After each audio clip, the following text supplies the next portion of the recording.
what I look forward to, and the people who are developing it and the people who are fixing it, whether it's the cloud side, the development side, the infrastructure side, they know how to do what needs to be done. They just need clear direction. Oh, it's this code snippet, there was a syntax error, this needs to be corrected, and this is where it needs to be corrected. And if I know that, I can then automate it. Like my nirvana would be that there's somebody had said that cloud security should be more like an airbag than a seatbelt, where you physically put on a seatbelt. Cloud security should be the airbag, like if you hit something, it's going to pop up and it's just there to protect you. Hi, you're listening to The Secure Developer. It's part of the DevSecOn community, a platform for developers, operators, and security people to share their views and practices on DevSecOps, Dev and Sec collaboration, cloud security, and more. Check out devsecon.com to join the community and find other great resources. Hello, everyone. Welcome back to The Secure Developer. Thanks for tuning back in. Today, we're going to dig into cloud security, what it is, what is the sort of the past, present, future of it, and all sorts of other stuff. And to talk about all of that, we have Rick Doten with us. Rick, thanks for joining the show here and coming to kind of share some knowledge and practices. Thank you for having me. So Rick, let's start by maybe defining a little bit like cloud security. I think probably has 17 different interpretations of it. What's your definitions? What is cloud security? The main difference, I would say, is the shared service model. And that is that you don't have full responsibility from the hardware all the way up to the software and the user. Depending on whether you're an infrastructure as a service, platform as a service, software as a service, that may vary from how much or how little or a lot that the cloud service provider is going to be providing some kind of service. So for instance, at software as a service, you don't only have the infrastructure, but also the application and maybe the identity management and the patching of the application, things like that. So sharing of what you're responsible and what you don't is really like the core of what it is. But there's still a lot of things that are very important that you're responsible for no matter what the circumstance, such as data protection, identity management, and then also vulnerability management and response to issues. But there is certainly big differences between traditional perimeter and data center security than cloud security. Yeah. I mean, I think that's a great distinction between kind of, I guess, the data center, sort of, the on-premise, versus the cloud. But then within the cloud security oftentimes kind of lumps in sort of the infrastructure as a service security and cloud security, maybe even in your definition, like even like a managed service that you're sort of, hosting services that you own, but someone else manages might even fall kind of in that category. I guess, is it right to think about, call it like, say, SaaS security all the way to IaaS security as cloud security as a bucket? Like, is there kind of enough similarity almost between the two of them to put them under the same title? Well, data and workloads being in the cloud, it kind of goes into the thing that I was talking about. And so when you're doing security operations for it, depending on those levels, and that's why I feel like you can't get away from whether it's infrastructure platform or software as a service, what you're trying to protect, because you don't need to worry about. And even in infrastructure as a service, if you are a company who doesn't do greenfield development of your own applications and you're just really using the cloud as a virtual data center, then it's very similar. And you're usually having virtualized environments where instead of containerized environments, for instance, which you would normally do if you were doing your own workloads and making your own applications. So even within infrastructure as a service, it might be different. So my short answer is it really is different depending on how you're using cloud as a consumer. And then if you're providing security services for that, the things you worry about in software as a service, again, maybe more about identity and configuration and data protection, where in infrastructure, more about APIs. And then when you get down to infrastructure, more about your containers or infrastructure as code and governance as code and things like that. Yeah, I mean, it's interesting. It's an interesting distinction between the levels because it's almost, I guess, the way you present it, it's almost an accumulation of things. So if you're looking at SaaS security, there's a bunch of things that you need to worry about. If you're going to do platform as a service, you need to do all of the above of sort of the SaaS, and then you need to do some additional things. Maybe there's some tweaks to them. And then if you're going to do IaaS, you do even more doing it. But we haven't, like as an industry, we haven't invented terms for the subsets, right? So when someone says cloud security, you kind of need to interpret from the context whether they mean, broad, because it's a very different, I guess the most important things or the most important risks for, say, SaaS security are quite different than those for IaaS security. Right. And as you mentioned with IS security, there's levels within that. Like I said, are you just using it as a data center replacement, or are you really doing development? Because if you then are doing development and you have a whole CI/CD pipeline, that's what's kind of changed in the last 10 years is our SDLC. And when we were integrating security in the SDLC, it kind of ends with, okay, now it gets pushed into production. But in a CI/CD pipeline, it extends into the infrastructure. The infrastructure is part of it. It can't be decoupled from it. And that's the thing that I really kind of learned the last 5 years is that when I was looking at modern application security and, from the late 90s to late 2000s, I ran application pen test teams and we used to train development teams of our customers, secure coding and all the basic stuff. And when I went back to look at, okay, where are we now?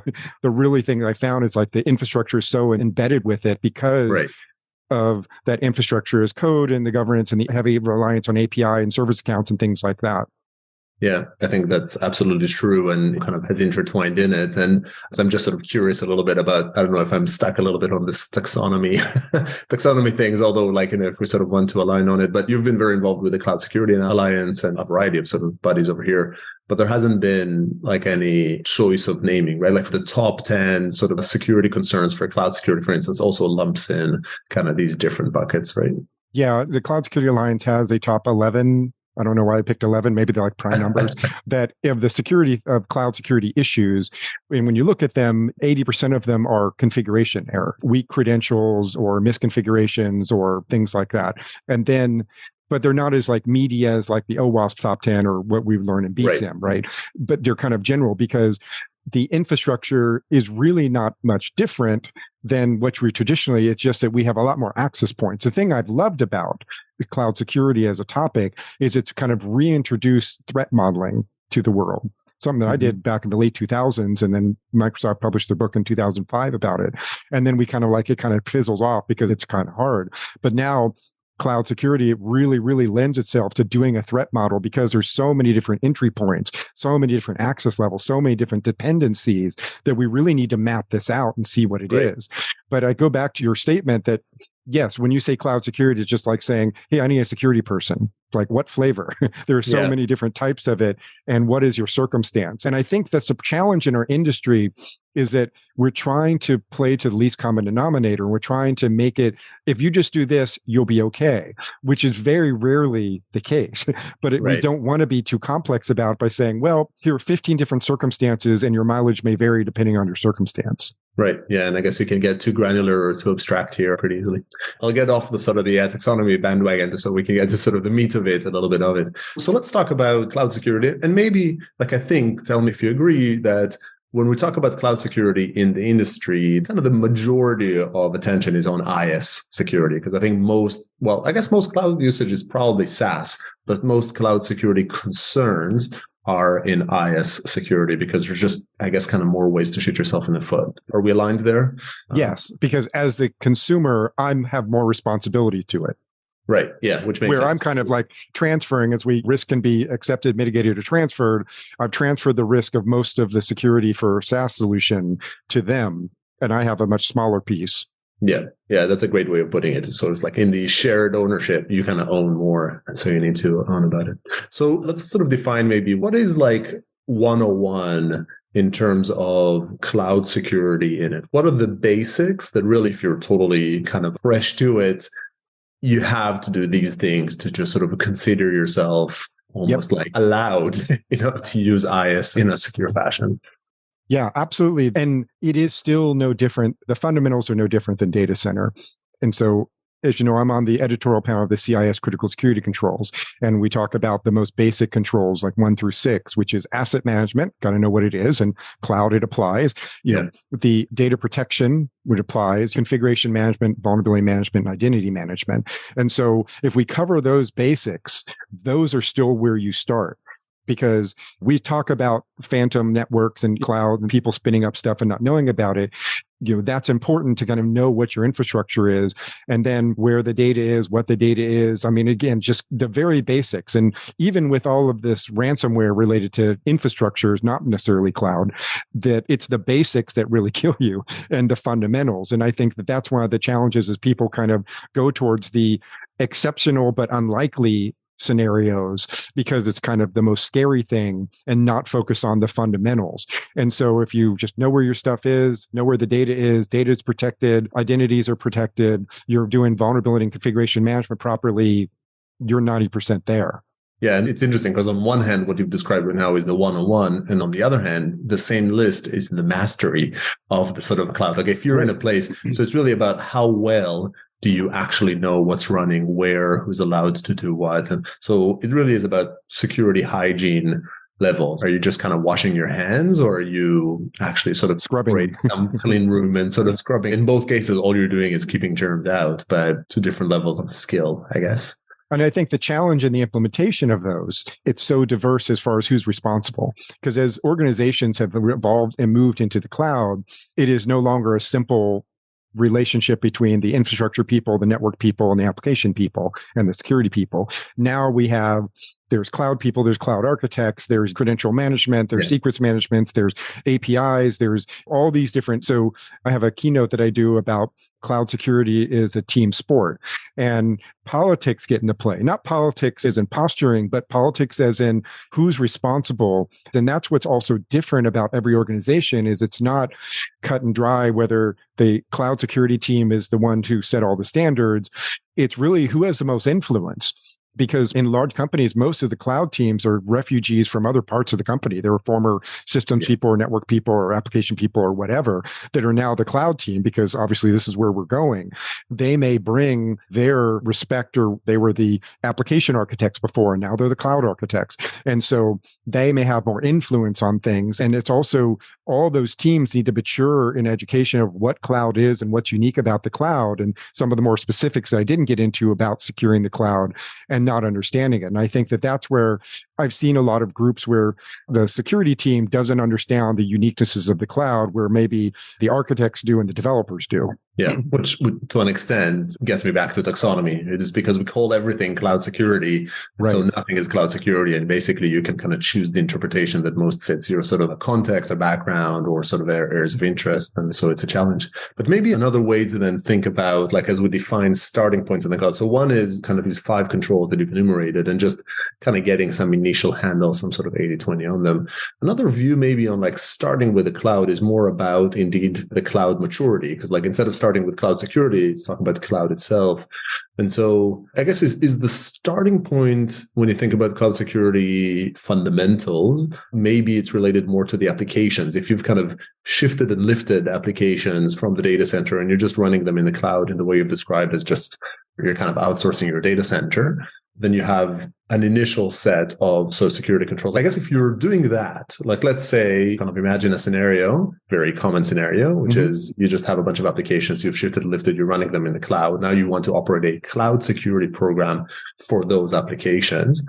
You probably would come back to the same kind of 5 controls, but what changes, what's important to know to the changed between your data center approach before above and beyond the slices that you're now outsourcing and you don't need to worry about? Right. Yeah, that's a very good question, because that's a very common scenario. And it's kind of one I cringe at, because like, well, that's not the point of doing the cloud, because you're losing all of the value, the on-demand elastic and self-provisioning part. You're just kind of, I'm spinning up virtual machines, I'm cutting, pasting, and forklifting it up there. But what will change is, for instance, there are things such as the virtual networking, the credential management, the federated identity, the use of service accounts. Those things become a lot more in play. And so even doing standard vulnerability scanning, you're not just going to get Rapid7 or Nessus to just like scan it from the outside. It's isolated. I have virtual networks. And when you're doing security operations, that one IP address may represent multiple systems, or it might change on a regular basis depending on how you have it set up from just virtualized. And so those kinds of things become like little nuance changes that are different about it, because you're just moving to, again, a static environment, not temporary workloads, but you're in a cloud environment. And then you have the elements of how are my backups working? And then you have the privacy of the data, what area can be in, because in the cloud, you know where your data is. You can kind of geofence it to make sure that it's in the US or it's in Europe, and because of GDPR extend beyond Europe.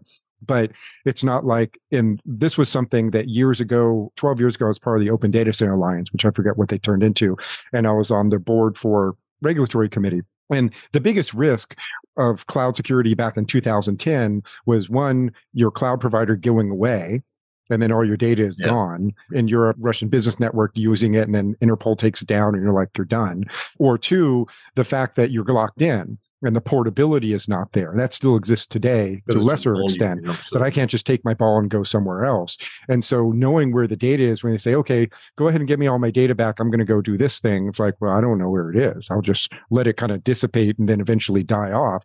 So that understanding where you knew in your data center, your big array, storage array, there was some big database, like, and you could point to it and it's like, there's my data.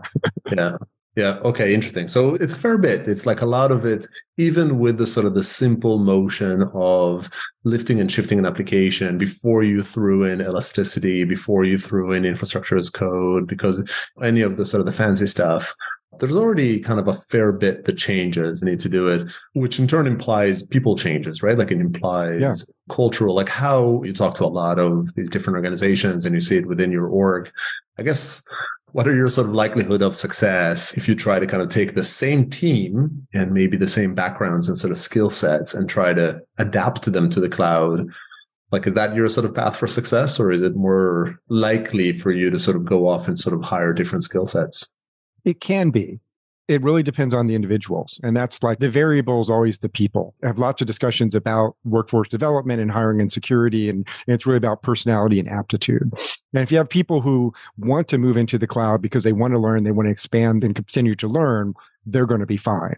If you have people who just redirected, and I have a video that I did at RSA for the Cloud Security Alliance a couple of years ago about cloud security and how this new thing and how we address it is similar than going back 20 years or 25 years when we moved from Novell to TCP/IP networking, from wireless networks came in, when I had worked as a security consultant for a company and had a lot of bank customers, and when the bank ATMs, the automatic teller machines, were all IBM OS2 Warp, that end of life in 2005, and most of the ATMs moved to embedded XP.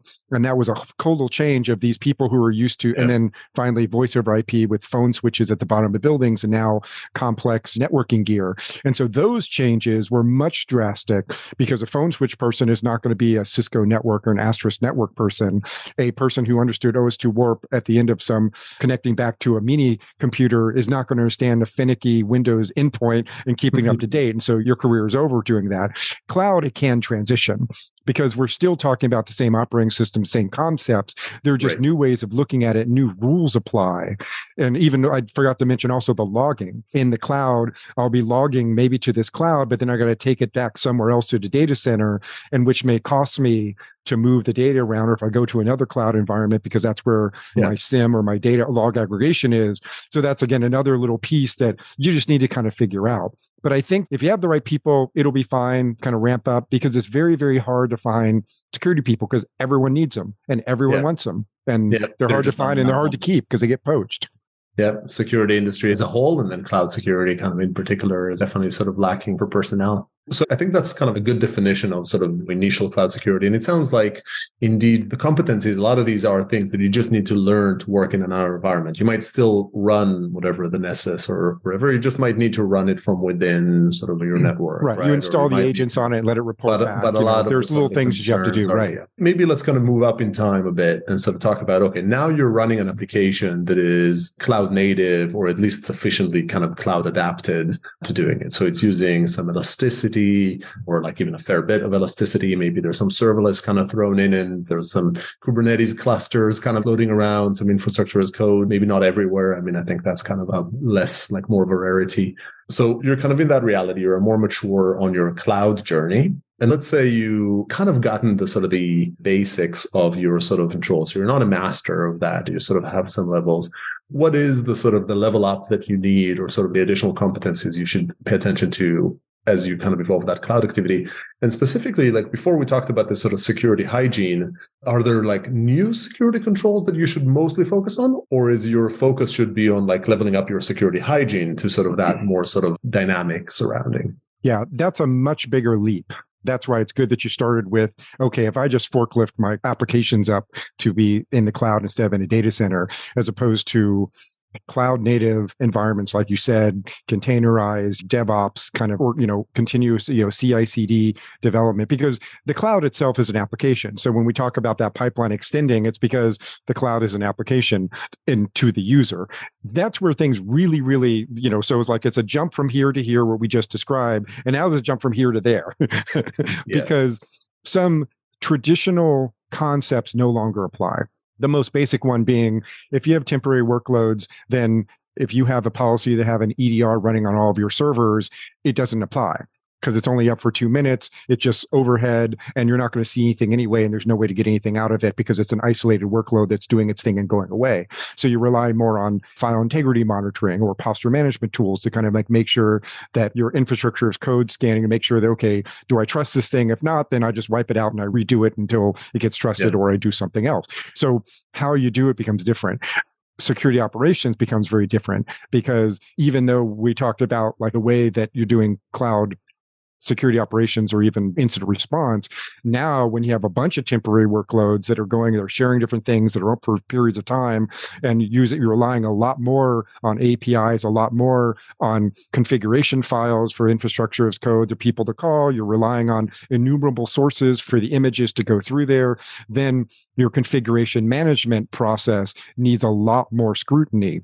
And it's not much different than your standard code repo where you're keeping track of your but then that comes into play that now we have different teams that are responsible for the innumerable sources as opposed to the code, which opposed to the containers, opposed to the posture management, as opposed to the secrets management. So then it's just a lot more complicated. There's so much more value and your efficiencies that you're bringing in, and you can do so much, but it now just gets exponentially more complex. And then this is where the developers have more control as well. Instead of just, here's my application, I give it to somebody who then installs it and then kind of watches it. It's continuously going. The developers are getting further in because they may be doing infrastructure code. They may be having governance as code defined for them. And then finally, the remediation workflow is not as straightforward. Because if we go to a traditional virtual environment, something in the infrastructure, well, then that goes to the infrastructure people to fix it, patch it, et cetera, or configuration change. But if it's an infrastructure as code thing, depending on your organization and where it is or how it is in production, because you'll have different policies for in production than in development, then it might be that, okay, this particular serverless environment was kind of defined by the infrastructure people. They use ServiceNow to be able to do their workflow for remediation, where if it was an infrastructure as code developed through the code chain, then they would go to Jira and then they would go into their bug fix process for that. Or it might go to a Slack channel because this is something that's more dynamic that the CI/CD team is worrying about. So the chain of if something goes wrong or when you need to fix something may be different. So those are just some things that, to me, I'm very excited about because there's lots more opportunity to do things, but it just gets exponentially more complicated. Yeah, and I agree with the complexity. And I guess with that, flexibility, I guess, brings with it a lot of potential unexpected paths and a lot of opportunities to mess it up. But if I kind of take what you described, of all the sort of the, I guess, dynamism and sort of maybe decentralization, also that sort of happens, right? Like different teams. It sounds like there are kind of two key buckets that oftentimes when you say DevSecOps, another sort of term that people kind of interpret to their heart's content. But if you say DevSecOps, then there are kind of these two interpretations. There's sort of what I would say is like the meta interpretation of bringing security into the DevOps fold, which tends to sort of maybe be a bit more software oriented, a bit more sort of inclusive of everything. And then there's the more operational, maybe coming more into the combination of the previous phase we talked about, which is just sort of managing this infrastructure in the cloud, and the ops side of what you've described now, the sort of the security operations, knowing what happens. The machine is not up there when you're trying to sort of, inspect if it's been compromised, all the different details.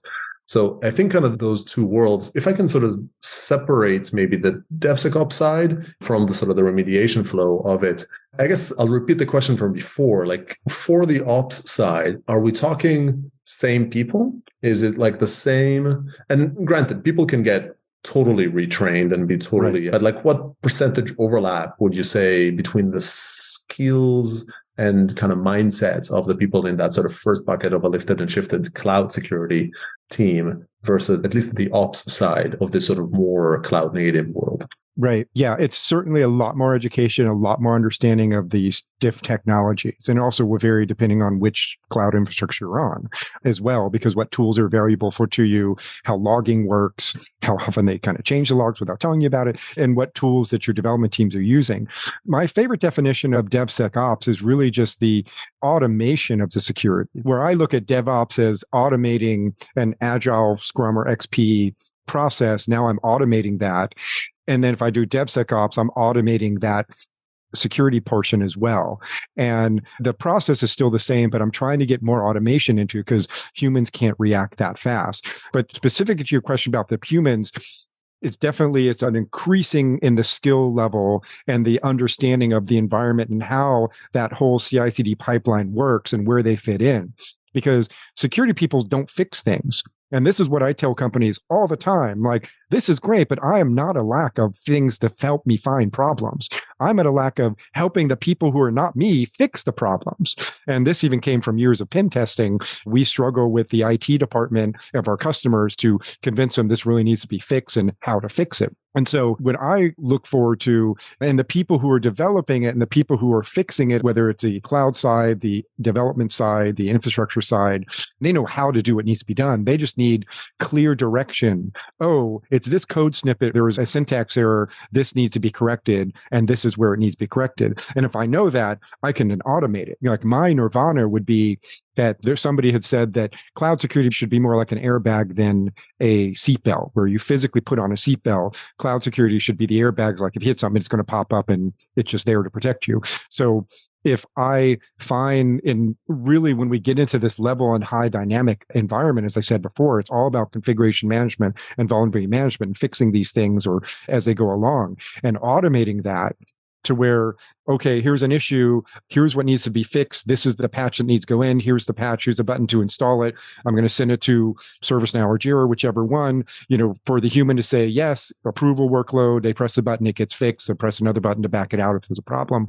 And that's what we need to get to, because when organizations are doing dozens or hundreds of pushes a day and something could go wrong, we can't have, they've automated that. We can't have a manual process for security operations. Security has to sort of adapt to the automation. So, I mean, that's a great, and actually, like when you think about sort of the automation, that's a great, basically, probably the sort of the pillar of that evolution from the lifted and shifted to sort of the dynamic environment. So in the sort of lifted and shifted environment, really it's around adapting to it being in the cloud. It's a lot of network changes, a lot of API entry points versus kind of maybe physical entry points. So that was the evolution. And the second one is, look, the pace is going to be high. You're not going to be able to keep up.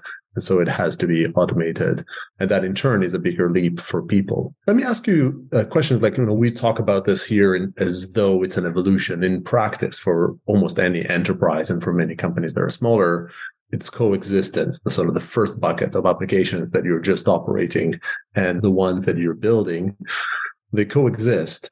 And again, we call them the same. Sorry, I kind of got stuck a little bit on like naming here. At Snyk, we've been sort of toying a bit recently, and in general in these conversations, I've been sort of increasingly thinking about this world of IT cloud versus the app cloud, sort of thinking to an extent in the definitions you've just given, that sort of the first bucket is really more of the IT cloud and the practices around it are more IT-like versus that sort of second bucket, the cloud native apps, which really it should be the app cloud and the behavior there should be more good distinction between the two. Yeah.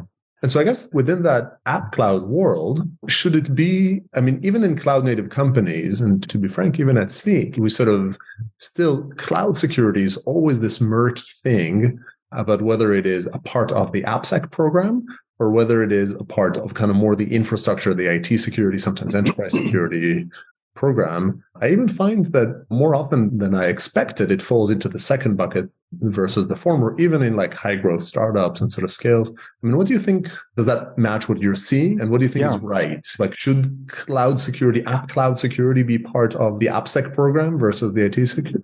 And the standard answer is it depends.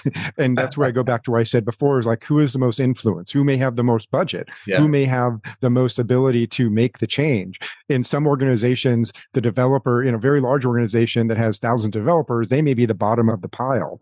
And they can take their direction from the application architects who take it from the cloud architects, et cetera, and they have nothing. But if you are a small organization that all you do is develop applications, then the developers are king because they're making the business. And so then they would have more influence on them. It's certainly a best practice we're seeing is certainly embedding or developing security champions within the development team and the infrastructure team to be able to influence and mentor people in there, because it goes back to, it's a team sport. And depending on how some small organizations may have a simpler time because they may have 2 security people, a bunch of developers, and some cloud architects. And then it's kind of easy because they all sit in the same room and it's like, Jeff, you do this, Nancy, you do that, and et cetera. Where a bigger company, which has 15 teams in describing all of that, then it's like, well, that's not my thing. Because that's one thing that we talk about a lot when talking to customers, like, hey, I think your technology is great, but I don't know who would buy it, because it's used by these 5 different teams, and all of them would say, I'm not paying for it. That's this thing. Well, I'm not paying for that's the thing. I mean, every large company kind of has this. It's never a lack of money. It's like, who's willing to pay for it? And so the challenge is, and that's why I say it goes back to, it depends. Your industry, whether you're highly regulated or not, whether you are a small organization, your size, location, whether it's a more of a privacy-based thing, in which case, if your company has a lot of privacy issues or regulatory issues, then security may have a governance risk compliance thing that may be more influential, because we just need to make sure we check all the boxes so we can still support our customers and be compliant, as opposed to ones who aren't. Then it's like, we just need to get things done and do good work and make sure that we're taking our customers, give them the features that they need. I mean, I think it's a correct answer. And there are a lot of great examples here, around, you're right that it depends, like different settings lead you to a different reality. I guess, though, sort of a related sort of challenge on that would be, should it really be the same team? Like, should we have one cloud? It feels a little bit like you have an organization, let's call it a 50-50 split between applications you sort of operate and applications you build. If you lean one way or the other, wouldn't it, like, that team naturally be kind of mediocre at best on the other front versus the former? Like, should we have 2 distinct cloud security teams, one focusing on bucket one and the other on sort of like one on the IT cloud and one on the app cloud? Should we have different sets of tools? Like, why are we joining them? Yeah, no, I think that's a good point.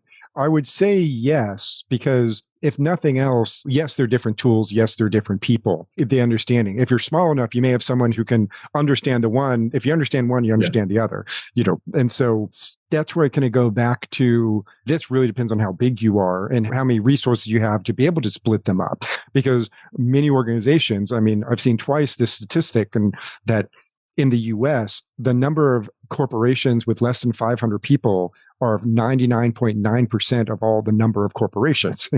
So we're talking about like the Fortune 500 and then 3 million other companies, right? Yeah. So oftentimes in our industry, we kind of cater to the bigger companies that have resources, have money, and can buy things, but we still have to address the 99% who don't. Yeah. How do we make something that would be accessible to them, realizing they have a lack of resources, a lack of talent, a lack of money to be able to support the tools? So that calls back to the fundamental that if you have good people, you don't need a lot of money, you don't need a lot of technology, because they're going to figure out how to do it and they can script things out and automate things. And so really, I would kind of go to the education and the development of those resources to make them understand it more fully. And we're all still maturing together. In that, you have some of the really big providers who like have a 15-year head start of everybody else, Facebook and Microsoft and Google and Amazon, et cetera. But outside of those 4, you have the rest of the world who is still kind of catching up to get to their level. It's a good point, Ole. If you look at analogies in what happened in the industry, then what happens is they get embedded into software development with DevOps. They look at the QA. Right. Initially, everything had to go through QA. Then QA was for some applications, and some of them had like developers, and even actually it still exists, but it's less common, the dev QA, the sort of like someone who is QA but is automation oriented. And then eventually today in a cloud native company, it tends to not be any QA people. Quality is a responsibility of the development team. And ops is a little bit similar, right? Like increasingly at the beginning, there is no ops person. And then eventually there's an ops person and they kind of cater to some aspects, but a lot of the others are responsibility of development. So security maybe it goes there, but maybe I'm slipping us into sort of the third bucket. Is it like, where do you think we're headed? Like if you imagine answering these questions in, I want to sort of give it a far enough for practical, like 5 years time and sort of doing it. What would you say is the reality then? What should the cloud security practice and ownership look like? And so certainly there'll be a lot more automation. I mean, I think that your description was a very good one and a very realistic one for what could happen. As we get more understanding, then we expect more from the people because they now understand it. The challenge is that, and you know better than I do, developers not taught security. We have to kind of impose it on them. And when they pick it up, they're great. And they figure out stuff we didn't even think about. I was like, wow, these are really interesting things. But I think that building security into developers and also educating security into developers more commonly and more early on, and educating the cloud architecture elements early on that give them an understanding, because now they have, or they may have, responsibility for infrastructure of code and spinning up different things in different ways that they didn't have in traditional development. And so I think that there is a empowering of the developers, but what do we expect them? Because some people just want to do the one thing that they understand, because security people are a different personality type than developers. You have developers who can cross over and with exception, but traditionally there's one group of people who like to follow guide rails, understand syntax and do something and solve problems. And others who have no structure, you figure it out. It hasn't been done before. So you're the one who has to like understand, you have to come up with a solution to it. Yeah. And those two personalities are not the same. Obviously there's exceptions where they cross over. But I think the short answer is, like I said, automation. And maybe this is where, and I always like cringe when vendors talk about machine learning and AI, because my first question is like, how are you vetting that? Because AI is biased and AI it'll generate something, but so there's a whole, when talking to my peers and organizations who are really doing AI, they spend as much on the QA of that AI to make sure the provenance is good and it's not biased towards something that's not going to give them bad information.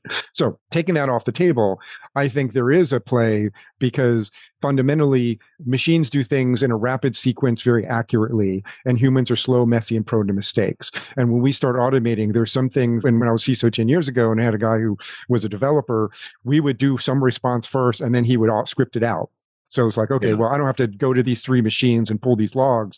I will just script out, if this happens, I will pull these, make a ticket and send it to the human. So let the humans do the things we're good at, which is ambiguous data, understanding complex concepts, understanding things that aren't like necessarily in the view of the circumstance, business reasons and things like that.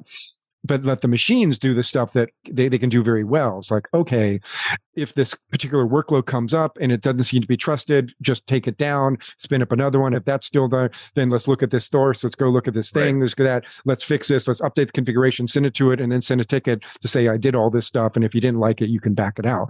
Really heavy automation to support the humans in that effort, because as we're getting more and more into DevOps and DevSecOps, we got to step back and just be there when it all goes wrong as a human. Yeah. And just sort of be open. I wonder, like the word that jumps to mind, if before we talked about kind of the adaptation to the cloud, and then secondly, the sort of the automation, whether that sort of future phase is a combination of simplification, AI being kind of a big part of it, like make it easier, because developers, not everybody might have the security knowledge or aptitude. So you need to kind of make it easier, and maybe embedding it into sort of the regular practices, doing it so that the person getting that sort of prompt or that issue or that problem isn't the security person that needs to route it to a developer, but rather goes directly to the person at hand. Is that sort of reasonable? Yeah, one of my best descriptions, somebody had said, I forget that website, the whatever AI GTP or whatever. ChatGPT. Yeah, that the thing that is replacing is interns. Like the things that are very simple tasks that are done repeatedly, let the machines do that. And so I think if that's what you're saying is like, and someone years ago had kind of told me a story. I'm not a chess player. They said like the question of like, which is better, the machine or the human in playing chess? The question is, what's the best chess player? And it's a human with the machine, because machines will make this this is a really good move or really bad move, but it's not good at the ambiguous ones in the middle, which humans are really, really good at. And so I think the humans leveraging kind of these types of automation along with what they're doing to make them more effective and efficient, but then still falling back on them for the things that only humans can figure out. Right. Yeah. It's sort of almost more like offloading than it is simplification. Right. It's more about take it off my hands, either move it to the platform, move it to an AI logic, move it to somewhere else. So I didn't need to worry about it. And then you narrow the sort of the slice of it. Right. And it frees them up to focus on the things that only they can do, like figure out how to make some feature and functionality work, because all the heavy lifting and all the grunge work they would normally have to do is already taken care of for them. And same thing for security operations, same thing for configuration management, same thing for vulnerability management. Right. It sort of applies to the different. Well, it sounds like we figured it out. Okay. So we have like a journey for the super interesting, Rick. I think like a great journey. Thanks for sort of the insights here. And we talked about, just kind of to recap, sort of starting from the definition, the somewhat over-encompassing kind of definition of cloud security that includes a lot of things.